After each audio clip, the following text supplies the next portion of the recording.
Think being super sensitive to others makes friendships easier? The opposite is usually true. People who deeply feel everyone else's emotions often end up with the smallest social circles, and science backs this up. Research shows around 15 to 20% of the population has empathic traits, but many of them struggle with loneliness despite their natural ability to connect. So, what's happening here? Why do people built for connection end up so isolated?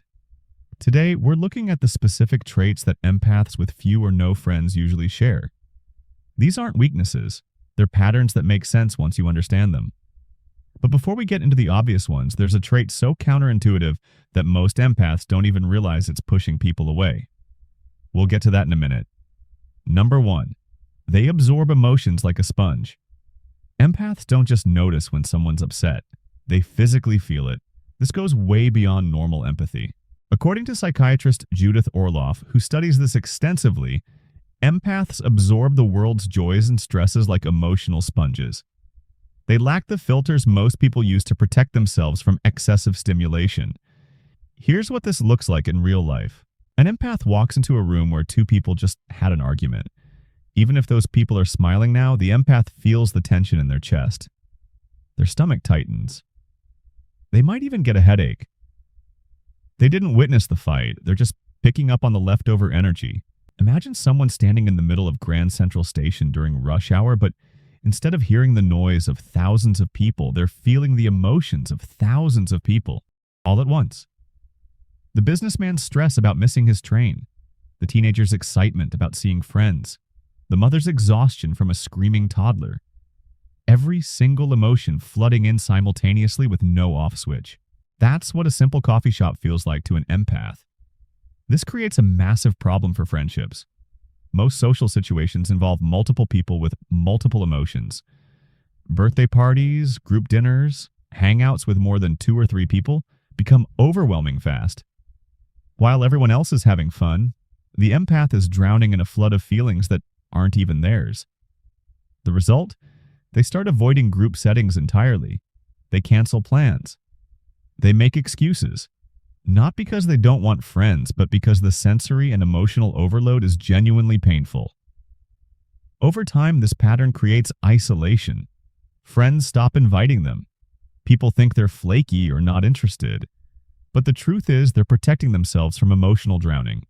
But here's the strange part. There's actually a specific type of person that empaths can spend unlimited time with without getting drained at all. And discovering who these people are completely changes how empaths approach friendship. Number 2.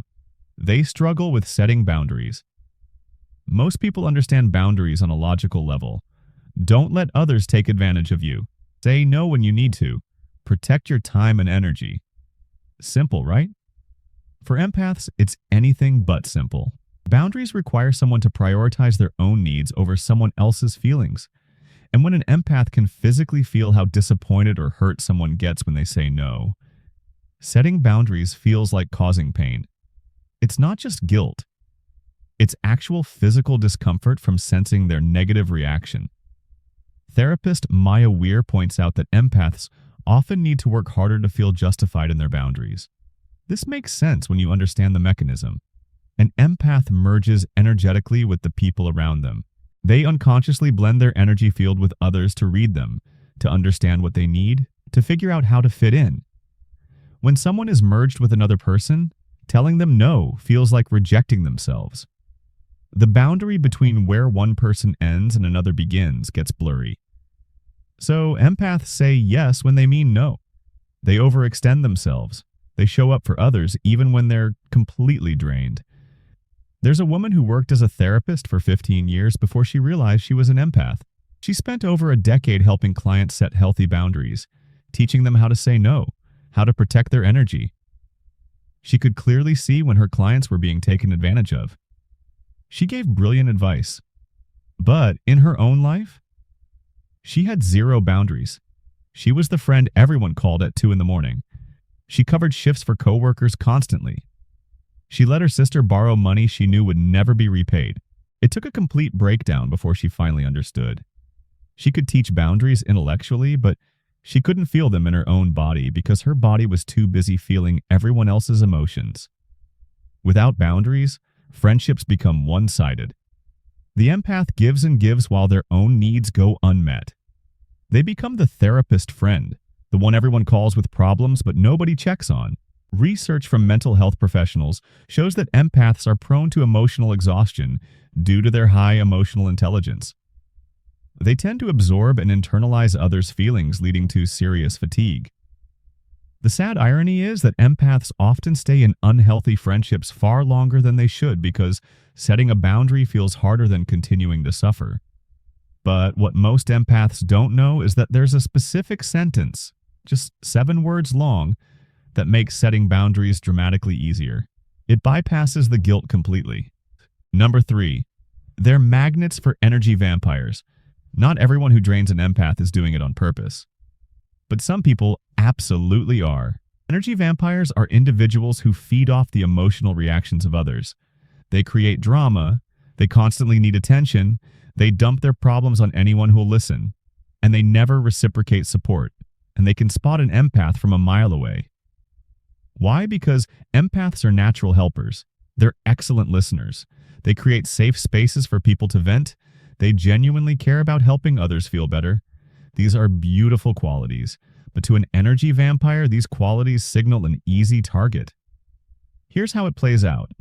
The empath meets someone who seems to really need help. Maybe they're going through a tough time. The empath naturally wants to support them. They listen for hours, they offer advice, they check in regularly, but the problems never get better. The person never takes the advice. They just keep coming back with the same issues, the same drama, the same need for attention, and if the empath tries to pull back, the energy vampire guilt trips them. This manipulation works because empaths can feel the distress. They can sense when someone's upset. And their instinct is to fix it, to make the person feel better, even at their own expense. Over time, these toxic friendships crowd out the possibility of healthy ones. The empath's energy gets consumed by people who take without giving. They don't have anything left for mutual, balanced friendships. Research shows that empaths who went for decades without knowing about boundaries often have a history of being scapegoats in circles of friends. They become accustomed to being treated without respect. Many empaths eventually choose alone.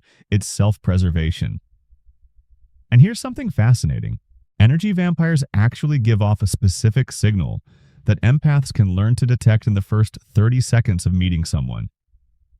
Once an empath learns this signal, they can avoid these people entirely. Number 4. They feel like outsiders everywhere. There's a persistent sense among empaths that they don't quite fit in anywhere. Even in groups where they should belong, even with people who care about them, there's this feeling of being on the outside looking in. One empath described it perfectly. They imagine themselves standing outside a barn, looking through a window at everyone inside having fun and relating to one another. Always outside, always trying to figure out why they don't fit with those people. This feeling often starts in childhood. Empaths pick up on things other kids don't notice. They sense when someone's faking happiness. They feel the tension adults are trying to hide. They notice the micro changes in facial expressions that signal someone's about to get angry. This creates a pattern of feeling different, of not belonging, and that pattern often continues into adulthood. Empaths find other people shallow or harsh. They struggle with small talk. They can't understand why everyone else seems content with surface-level connections when they crave depth and authenticity. This sense of not belonging makes friendship incredibly difficult. An empath can be surrounded by people and still feel completely alone because nobody really gets them. Nobody sees the world the way they do. Many empaths report having very few friends throughout their entire lives. They isolate themselves at home because it's easier. Lonely, but easier. Society tells us that having lots of friends is the goal, that being popular and social is success.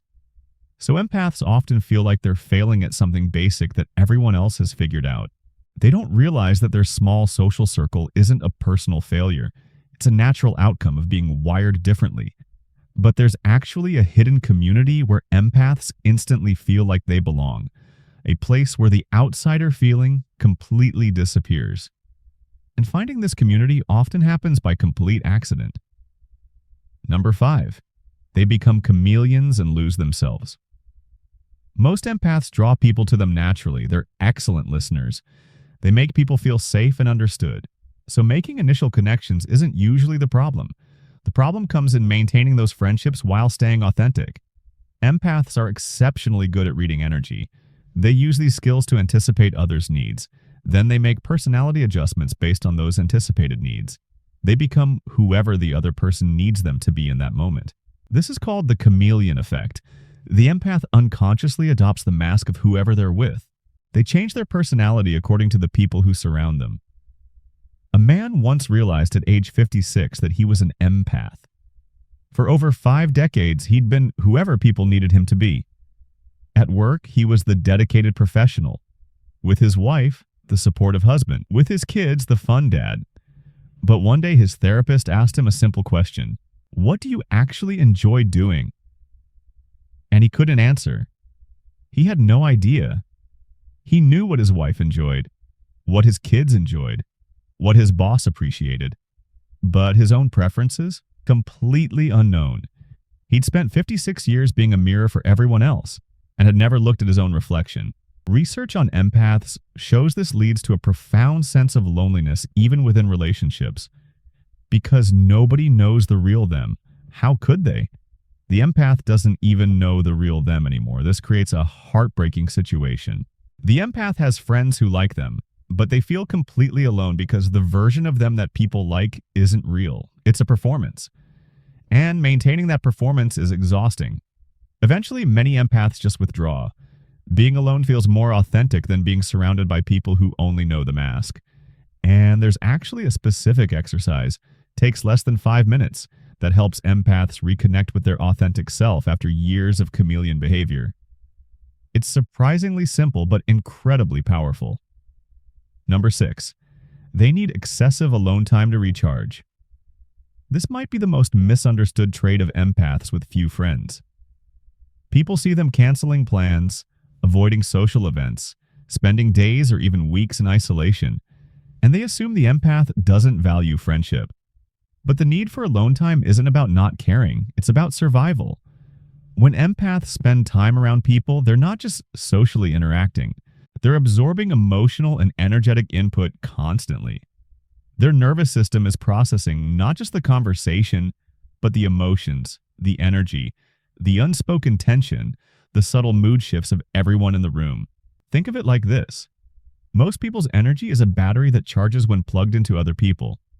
But an empath's energy is a battery that drains when plugged into other people and only charges in complete solitude. They're not being antisocial, they're literally recharging their internal battery so they can function. This creates obvious friendship challenges. Friends want to hang out regularly, they want spontaneous plans, group activities, frequent contact, and the empath needs 3 days of silence after a 2-hour coffee date. People take this personally. They think the empath is avoiding them specifically, that they did something wrong, that the empath doesn't enjoy their company. But it's not about them at all. The empath could have the best time, genuinely love the person, and still need extensive recovery time afterward. Over time, this pattern kills friendships. People stop inviting the empath because they always say no. The empath feels guilty and tries to push themselves to be more social, which leads to burnout and resentment. Many empaths report taking their own car to events specifically so they can leave when they need to. They avoid intimate relationships because too much togetherness feels suffocating. But what if there was a way to be around people without getting drained? What if empaths could actually enjoy social time without needing days to recover? There's a technique that changes everything, and it has to do with how empaths physically position themselves in a room. Number 7. They attract narcissists and toxic people. This pattern is so common among empaths that it's almost predictable. They seem to attract narcissists, manipulators, and emotionally unhealthy people like a magnet. Why does this happen? Narcissists and empaths are drawn to each other for opposite reasons. The narcissist seeks someone who will provide endless attention, emotional support, and validation without demanding much in return. The empath seeks someone who needs help, someone they can heal, someone they can make happy. It's a perfect storm of dysfunction. The empath's natural compassion and inability to set boundaries makes them the ideal target for narcissistic manipulation. They give and give without protecting themselves. They make excuses for bad behavior because they can sense the pain underneath. Research shows that for many empaths, it seems pointless to try making friends because the people they attract are always toxic. Being a nice person comes with being abused. This creates a devastating cycle. The empath attracts a narcissist or other toxic person. They try to help, to fix, to heal. They get drained, manipulated, and abused. Eventually, they end the relationship, often after years of damage. Then they attract another one, and another one. Many empaths report never dating because everyone they attract seems to be a narcissist. They don't want relationships or children because the idea brings no happiness. The repeated pattern of attracting toxic people makes empaths extremely wary of new friendships. They'd rather avoid most people than be used and abused all the time. Some empaths eventually refuse to make new friends at all. It's not worth the risk. The pattern has repeated too many times, and here's what nobody tells empaths. They're not actually attracting more narcissists than anyone else. Something else is happening that makes it seem that way. Understanding this one fact completely changes how empaths view their relationship history. Number 8. They struggle to trust that people's intentions are genuine. After years of being drained, manipulated, and disappointed, many empaths develop a deep distrust of others. They never really trust if a person has their best interest at heart. This isn't paranoia, it's pattern recognition. Empaths have been burned too many times by people who seemed caring, but turned out to be taking advantage. They've been the therapist friend who nobody checked on. They've been scapegoated in friend groups. They've been guilt-tripped for setting boundaries, so they become suspicious of new people. Someone shows interest in friendship, and instead of feeling excited, the empath wonders what the person wants from them. Someone is overly nice, and the empath questions what they're hiding.